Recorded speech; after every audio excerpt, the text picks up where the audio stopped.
Let's turn to David Gregory. He's moderator of Meet the Press. David, good morning to you. Good morning, Savannah. So the president has canceled this joint military exercise, but let's face it, the real point of leverage here is that $1.3 billion in U.S. aid to Egypt. Is there any chance that the U.S. withdraws that aid? And if it did, would it lose any of the influence it still has left? Well, that's the real question, because within the White House, they call that a knee-jerk move at this point. They're trying to calibrate and ratchet up the president's response, the administration's response.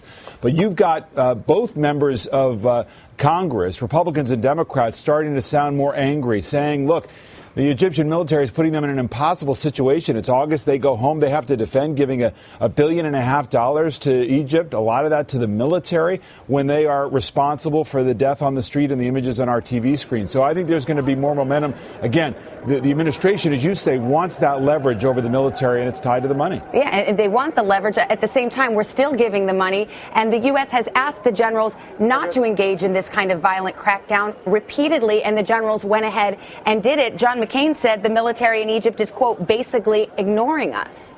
Yeah, and that's striking, Savannah. As you know, the best part of the relationship between the United States and Egypt is the military-to-military relationship. That's where we have the influence. Remember, Mubarak gets thrown out of power. It's the military that stabilizes things.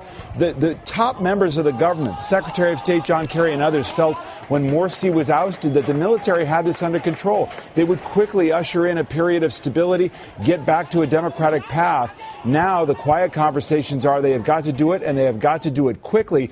The administration still has that faith in the military, but they're losing it day by day as they watch these images play out. And very, very quickly, David, I mean, the U.S. is being blamed on the Egyptian street by both sides. So trying to walk this nuanced line, but getting no credit for it.